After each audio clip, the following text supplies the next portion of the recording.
This is a university setting, and there are many young people that will be reached come this crusade that begins tomorrow. Now, what are some of the things that they will be hearing that will help to change their perspective about the hopelessness that we tend to see or we tend to feel in Nigeria right now? I became a born-again, renewed, transformed Christian the same year I entered the university as a student. If I had entered ordinarily and normally, maybe my vision, my focus will be on the subject I went to take, mathematics, at university.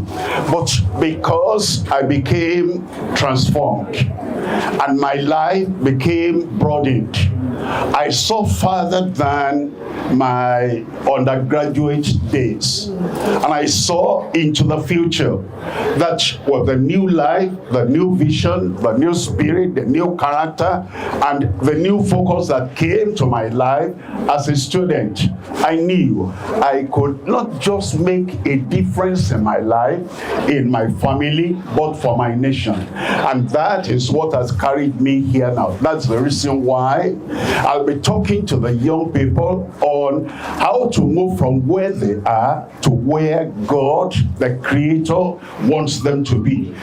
Notice my word, where God, the Creator, who created all of us, whatever our background and whatever our focus, He created us that will contribute to the world in which we live.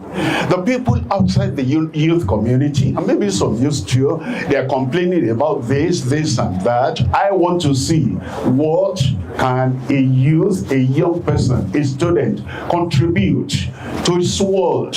What others are complaining about, how can we become the solution to the problem of our family, our nation, our community? And I believe that as we get attracted and connected with what we're going to do, things are going to be different, not only for each individual, but for our country at large. So at this time in the country, I would like you to send a message to Nigerians, to the nation at this time. As we look at, the social media, look at the news and everything, we're concerned about the country. We're concerned about what's the future of our country. We argue about this and argue about that, about same faith, candidates and a lot of things going on. But I want to say that when we are looking into the keyhole with both eyes, we don't see anything. If we can just step back and allow God to move this nation, Nigeria, to where we ought to be as the giant of Africa, the Lord can do it. Amen. I want to say, let's stop fighting each other.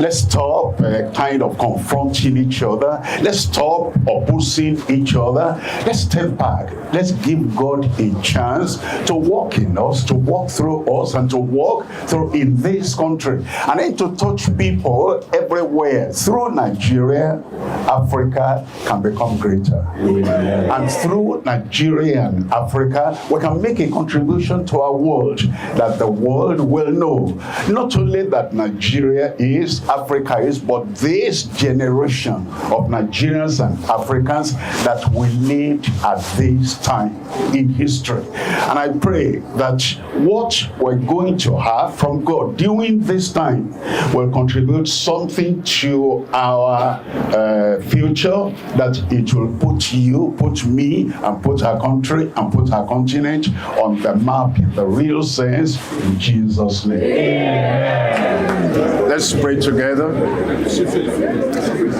Almighty God, we thank you and bless your name. Thank you, Lord, for what you started today. Thank you because we know you're already present, and your presence and your power will turn every life around for the better in Jesus' name. Amen. Bless all those who are here. Amen. Bless their families. Amen. Bless this institution. Amen. Bless this city. Amen. Bless our state, amen, our country, our continent, the world, through this GCK of this July in Jesus' name. Amen. Lord, we accept your blessing. Lord. We'll see your blessing. Amen. We'll never be the same again. Amen. In Jesus' name we pray. Amen.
you.